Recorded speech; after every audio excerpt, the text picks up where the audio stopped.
Let's proceed to yet another ceremony. ആശംസകൾ അറിയിച്ചുകൊണ്ട് സംസാരിക്കുവാനായിട്ടുള്ള വ്യക്തികളെയാണ് ഞാൻ സ്വാഗതം ചെയ്യുന്നത്. ആദ്യമായി Reverend father doctor Reji Mathew അദ്ദേഹത്തെ ആശംസകൾ അറിയിച്ചുകൊണ്ട് സംസാരിക്കുവാനായിട്ട് ക്ഷണിക്കുന്നു.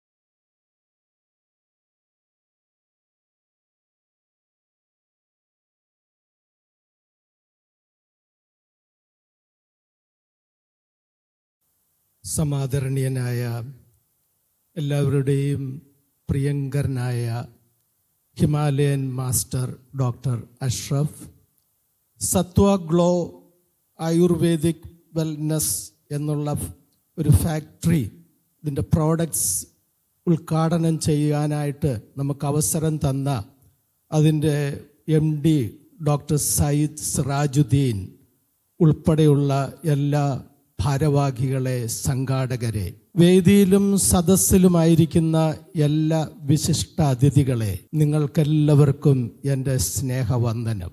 ഡോക്ടർ സിറാജുദ്ദീൻ്റെ നേതൃത്വത്തിൽ ഇങ്ങനെ സത്വ ഗ്ലോ എന്ന ഒരു ഫാക്ടറി യൂണിറ്റ് ആധുനിക ആയുർവേദ മെഡിക്കൽ പ്രോഡക്ട്സ് ഡെവലപ്പ് ചെയ്യുന്ന ഒരു ഫാക്ടറി ആണെന്നും അതിൻ്റെ ഉദ്ഘാടന കർമ്മം സമാദരണീയനായ നമ്മുടെ ഡോക്ടർ അഷ്റഫ് മാസ്റ്റർ ഉദ്ഘാടനം ചെയ്യുന്നു എന്നും അതിന് അദ്ദേഹത്തിൻ്റെ ശിഷ്യഗണങ്ങളായിട്ടുള്ള നമ്മളെ ഏവരെയും ഈ കോഴിക്കോട് പ്രദേശത്തേക്ക് ഈ ഒരു വലിയ പ്രോഗ്രാമിലേക്ക് നമ്മളെ ക്ഷണിച്ചു വരുത്തിയ എല്ലാ സംഘാടകരും ശിഷ്യഗണങ്ങളും ഒക്കെ ആയിരിക്കുന്ന ഈ വലിയ സദസ്സിൽ കടന്നു വരണമെന്നുള്ള ആഗ്രഹം ഉണ്ടായിരുന്നു. തേർഡ് ഐ മെഡിറ്റേഷനെ കുറിച്ചും തേർഡ് ഐയുടെ ശാസ്ത്രീയ നിഗൂഢ രഹസ്യങ്ങളെക്കുറിച്ചും ഊർജത്തിൻ്റെ പ്രതിപ്രവർത്തനത്തെക്കുറിച്ചും ക്വാണ്ടം ഫിസിക്സ്, മെറ്റാഫിസിക്സ് എന്ന വലിയ തത്വസംഹിതകളെക്കുറിച്ചും മഹാനായ സയൻറ്റിസ്റ്റ് ഐൻസ്റ്റൈൻ കണ്ടുപിടിച്ച E=mc² എന്നുള്ള വലിയ സിദ്ധാന്തത്തെക്കുറിച്ചും ലോകത്തിൽ വലിയ വിപ്ലവം കൊണ്ടുവന്ന ഊർജത്തിൻ്റെ വലിയ രഹസ്യങ്ങളെക്കുറിച്ചുമൊക്കെ നമുക്ക് മനസ്സിലാകുന്ന ഭാഷയിൽ നമ്മുടെ പ്രിയങ്കരനായ ഗുരു ഡോക്ടർ അഷ്റഫ് മാസ്റ്റർ അദ്ദേഹത്തിൻ്റെ ഉദ്ഘാടന പ്രസംഗത്തിൽ പറയുകയുണ്ടായി. ആദ്യമൊക്കെ അത് കേൾക്കുമ്പോൾ നമുക്കെല്ലാവർക്കും അദ്ദേഹം ഉദ്ദേശിക്കുന്ന കാര്യങ്ങൾ അതുപോലെ മനസ്സിലാകണമെന്നില്ല. എന്നാൽ അത് നമ്മുടെ അനുഭവ തലത്തിലേക്ക് വരുമ്പോൾ മാത്രമേ അദ്ദേഹം പറയുന്ന ആ കാര്യങ്ങളുടെ അഗാധത, അതിൻ്റെ ആ ഒരു വലിയ ദൈർഘ്യവും പരപ്പുമൊക്കെ എത്ര കണ്ടുണ്ട് എന്ന് നമുക്ക് ജീവിതത്തിൽ മനസ്സിലാകുകയുള്ളൂ. പ്രാക്ടീസിലൂടെ മാത്രമേ നമുക്കത് മനസ്സിലാകുകയുള്ളൂ. എൻ്റെ വിദ്യാഭ്യാസ കാലഘട്ടത്തിൽ, പ്രത്യേകിച്ച് ദൈവശാസ്ത്ര വിദ്യാഭ്യാസ കാലഘട്ടത്തിൽ, സെമിനാരി പഠനത്തിലൊക്കെ കേട്ടിട്ടുള്ള ഒരു കാര്യമായിരുന്നു മിസ്റ്റിക്കുകളെക്കുറിച്ച്, മിസ്റ്റിക്കൽ തിയോളജിയെക്കുറിച്ച്, മിസ്റ്റിസിസത്തെക്കുറിച്ച്, അല്ലെങ്കിൽ മിസ്റ്റിസിസം പ്രാക്ടീസ് ചെയ്യുന്ന വലിയ പിതാക്കന്മാരെക്കുറിച്ച്, സന്യാസ ശ്രേഷ്ഠരെക്കുറിച്ചൊക്കെ ക്രൈസ്തവ പാരമ്പര്യത്തിൽ, പ്രത്യേകിച്ച് ഈസ്റ്റേൺ ഓർത്തഡോക്സിയിൽ ഞാൻ പഠിക്കുകയും വായിക്കുകയും മനസ്സിലാക്കുകയും ചെയ്തിട്ടുണ്ട്. അവര് ഒരു പക്ഷേ ആചാര അനുഷ്ഠാനങ്ങളിലൂടെ ഈശ്വരനെ തേടി അലയുകയായിരുന്നില്ല, സാക്ഷാൽ ഈശ്വരനെ പ്രാപിക്കാൻ, ദൈവത്തെ പ്രാപിക്കാൻ, അൾട്ടിമേറ്റ് റിയാലിറ്റി, സകല പ്രപഞ്ച രഹസ്യങ്ങളുടെയും സൃഷ്ടികർത്താവായിരിക്കുന്ന ആ അൾട്ടിമേറ്റ് റിയാലിറ്റിയുമായിട്ടുള്ള യൂണിയനിൽ, നേരിട്ടുള്ള ആ ബന്ധത്തിൽ ഒന്നായിത്തീരാനുള്ള ആ ഒരു വലിയ ആഗ്രഹത്തിൽ വലിയ ധ്യാനമുറകൾ, സാധനകൾ അനുഷ്ഠിച്ച് ഈശ്വരനുമായിട്ടൊരു യൂണിയനിൽ എത്തിച്ചേർന്നിട്ടുള്ള ആളുകളെയാണ് മിസ്റ്റിക്കുകളെന്ന് പറഞ്ഞ് കേട്ടിട്ടുള്ളത്. അത് വലിയൊരു ട്രാൻസെൻഡൽ എക്സ്പീരിയൻസ് ആണ്.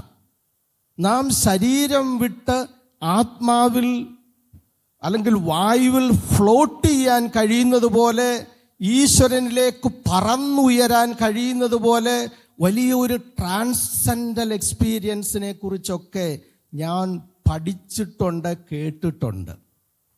പിന്നെ ഹിന്ദുയിസത്തിലേക്ക് കടന്നു വരുമ്പോൾ താന്ത്ര യോഗികളെ കുറിച്ച് കേട്ടിട്ടുണ്ട്.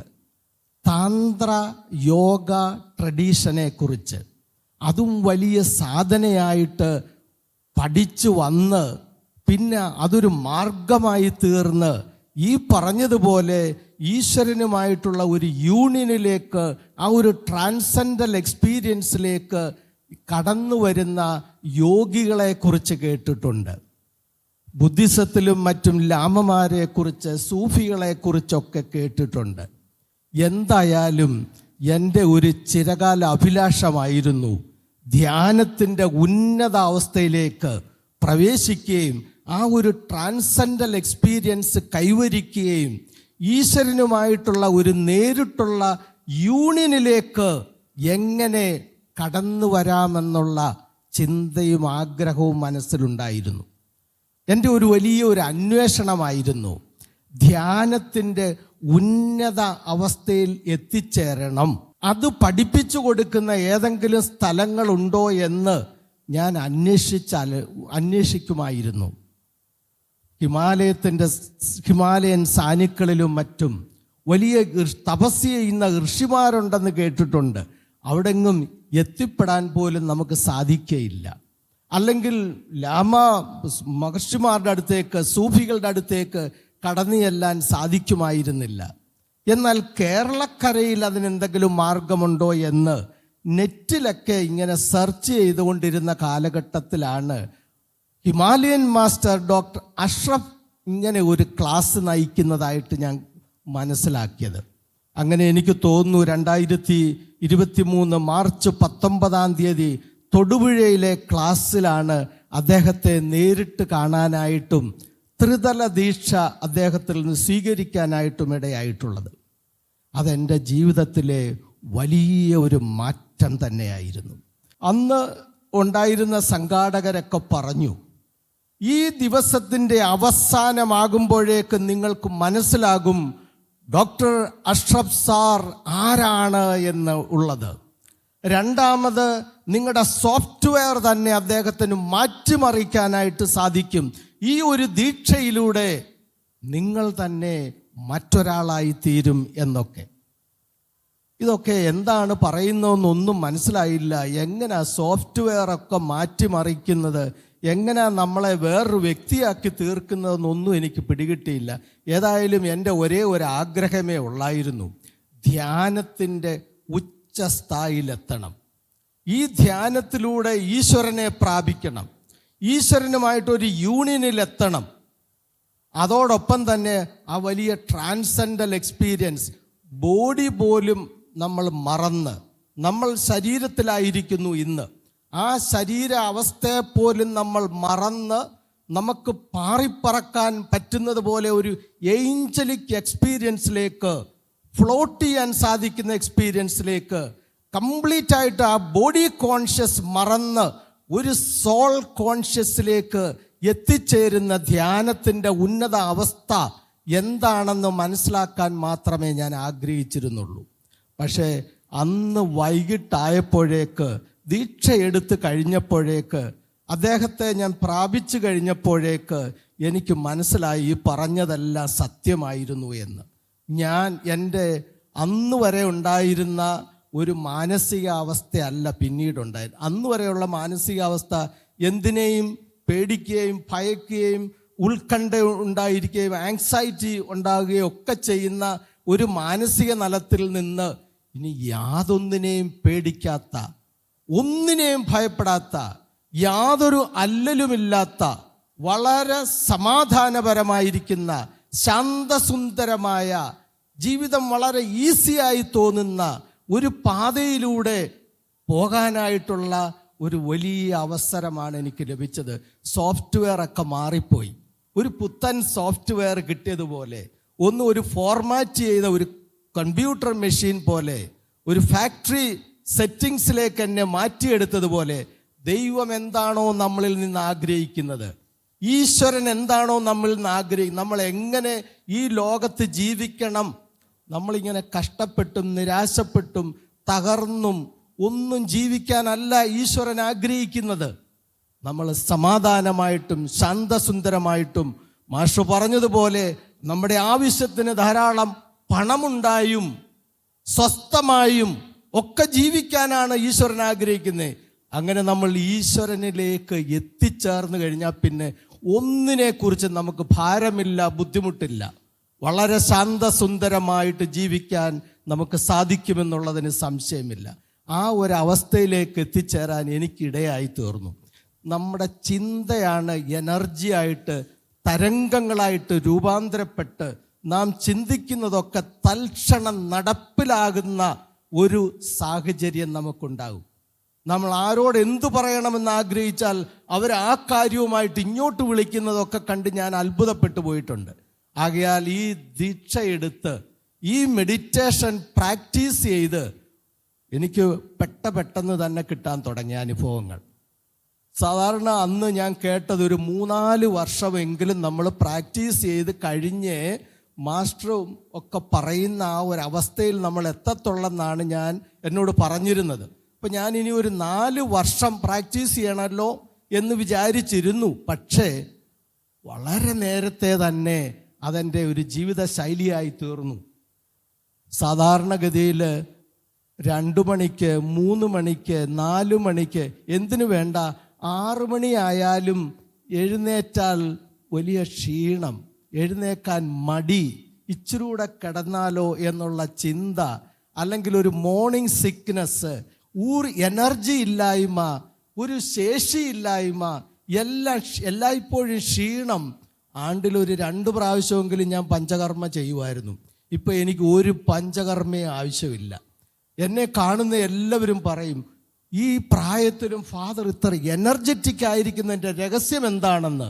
ഞാൻ പറയും, മറ്റൊരു രഹസ്യവുമല്ല, എൻ്റെ ധ്യാനമാണ്. അത് ചിലപ്പോൾ 2:30 ഞാൻ ഉണർന്നാൽ 2:30 തൊട്ട് അങ്ങ് തുടങ്ങും. 3:30 ഉണരുകയാണെങ്കിൽ 3:30 തൊട്ട് തുടങ്ങും. 4 മണിക്ക് ഉണരുകയാണെങ്കിൽ 4 മണി തൊട്ട് തുടങ്ങും. അങ്ങനെ ദീർഘമായിട്ട് 2.5 മണിക്കൂർ. മാസ്റ്റർ പറയുന്നത് ഇനി 5 മണിക്കൂർ വരെ ഇരുന്നാലും 5 മിനിറ്റ് പോലെ അങ്ങ് പോകുന്ന ഒരു അനുഭവത്തിൽ എത്തും എന്നാണ് പറയുന്നത്. 5 മണിക്കൂർ എങ്ങനെ ഇരിക്കുമെന്ന് എനിക്ക് ഇപ്പോൾ അറിയത്തില്ല, പക്ഷെ മാസ്റ്റർ പറഞ്ഞു അത് നടക്കും എന്ന് പറഞ്ഞു. അപ്പോൾ ഇനി ആ ഒരു ലെവലിലേക്കും എത്താൻ ഞാൻ ആഗ്രഹിക്കുന്നുണ്ട്. ഇത് പെട്ടെന്ന് വന്ന് മാസ്റ്ററിന് എന്തെങ്കിലും കൈമണി കൊടുത്ത് അല്ലെങ്കിൽ ഇവിടെ പറയുന്ന കാശ് കൊടുത്തിട്ട് ഉടനെ എനിക്ക് വലിയ പണക്കാരനാകാം, സ്വത്തുകാരനാകാം, അങ്ങനെയൊക്കെയുള്ള ചിന്തകളുമായിട്ട് വരുന്നവരായിരിക്കാം ഒരു പക്ഷേ പെട്ടെന്ന് നിരാശപ്പെട്ടു പോകുന്നത്. എന്നാൽ വിശ്വസിച്ചാൽ, കറയില്ലാത്ത വിശ്വാസത്തോടു കൂടി മാസ്റ്റർ പറയുന്ന ഇവിടെ പറയുന്ന ഈ ഒരു ധ്യാനമുറയിലേക്ക് നമ്മൾ കടന്നു വന്നാൽ ഈ ഊർജത്തിൻ്റെ പ്രതിപ്രവർത്തനം, അതിൻ്റെ സ്പന്ദനം നമുക്ക് മനസ്സിലാകുമെന്നുള്ളതിന് യാതൊരു സംശയവുമില്ല. ആകയാൽ ആ ഊർജത്തിൻ്റെ വലിയ അത്ഭുതാവഹമായ പ്രതിപ്രവർത്തനം നേരിൽ കണ്ട് മനസ്സിലാക്കാൻ, ജീവിതത്തെ മാറ്റിമറിക്കാൻ, സോഫ്റ്റ്വെയർ ചേഞ്ച് ചെയ്യാൻ ഈ തേർഡ് ഐ ക്ലാസ് ഉപകരിക്കുമെന്നുള്ളതിന് യാതൊരു സംശയവുമില്ല. ഒരുപക്ഷെ ദീർഘയാത്രയൊക്കെ ചെയ്യേണ്ട സാഹചര്യത്തിലോ ദീർഘനേരം ഇങ്ങനെയൊക്കെ ഇരിക്കേണ്ട സാഹചര്യത്തിലോ ഒക്കെ വന്നാൽ ഒരുപക്ഷെ നമ്മൾ ആരാധനയ്ക്കും മറ്റുമൊക്കെ പോകുമ്പോഴുള്ള ഒഫീഷ്യൽ വേഷം ധരിച്ച് ചില സമയത്ത് വരണോ എന്ന് ഞാൻ ചിന്തിക്കും. പക്ഷേ മാഷിന് ഇഷ്ടമാണ്, എന്നെ ഈ വേഷത്തിൽ ഇങ്ങനെ കാണുന്നതാണ് മാഷിന് ഇഷ്ടം എന്നുള്ളത് കൊണ്ടാണ് ഇത്രയും ദീർഘദൂരം ഈ യാത്ര ചെയ്ത് ഈ വേഷത്തിൽ വന്ന് നിങ്ങളോടിത് പറയാൻ ഞാൻ ആഗ്രഹിച്ചത്. ആകയാൽ നിരാശപ്പെടണ്ട. ഇത് ദൈവത്തെ നേരിട്ട് കാണാനായിട്ട് നമുക്ക് ലഭിക്കുന്ന വലിയൊരു അവസരമാണ്. ഒരുപക്ഷെ നമ്മൾ എല്ലാവരും റിലീജിയസ് ആയിരിക്കും, കുറേയൊക്കെ ഹൈന്ദവ വിശ്വാസത്തിൽ നിന്ന്, ഇസ്ലാം വിശ്വാസത്തിൽ നിന്ന്, ക്രൈസ്തവ വിശ്വാസത്തിൽ നിന്നൊക്കെ കടന്നു വരുന്ന മനുഷ്യരിവിടെ ഉണ്ടാവും. ഇതിന് യാതൊരു ജാതിയും മതവും ഒന്നുമില്ല. ദൈവം സൃഷ്ടിച്ച് തന്നിരിക്കുന്ന ഏതൊരു മനുഷ്യനിലും ഒരു ജീവശ്വാസമേ ഉള്ളൂ. ആ ജീവശ്വാസം നിലച്ചു കഴിഞ്ഞാൽ പിന്നെ നമ്മൾ വെറും മൃഗം പോലെ മാത്രമാണ്. നമ്മളൊരു ബോഡിയാണ്. മരിച്ചുപോയി കഴിഞ്ഞാൽ പിന്നെ ആരുടെയും പേരിട്ടൊന്നും അല്ല വിളിക്കുന്നത്. നമ്മളൊക്കെ ചോദിക്കുന്ന ഒന്നേ ഉള്ളൂ, ബോഡി കൊണ്ടുവന്നോ, ബോഡി കൊണ്ടുവന്നോ, ബോഡി ഒന്ന് കാണാൻ പറ്റുമോ എന്ന് മാത്രമേ ഉള്ളൂ. വെറും ഒരു ബോഡിയായി മാറുക. നമ്മിൽ പ്രതിപ്രവർത്തിക്കുന്നത് ഈശ്വരൻ്റെ ചൈതന്യം, ഈശ്വരൻ നൽകിയ ജീവശ്വാസം, ഈശ്വരൻ്റെ ഊർജം മാത്രമാണ് നമ്മിലുള്ളത്. ആ ഊർജത്തിൽ ആശ്രയിച്ച്, ആ ജീവശ്വാസത്തെ നിരീക്ഷിച്ച് മനസ്സിനെ ഏകാഗ്രമാക്കി നമ്മളെ കൊണ്ട് സാധിക്കാത്ത ഒന്നുമില്ല. മാസ്റ്റർ നമ്മുടെ കയ്യിലേക്ക് വലിയ ഒരു ആറ്റം ബോംബാണ് തന്നിരിക്കുന്നത്. ഇതിൻ്റെ എൻജിനീയറിംഗ് ടെക്നോളജി ഒന്നും എനിക്കറിയത്തില്ല.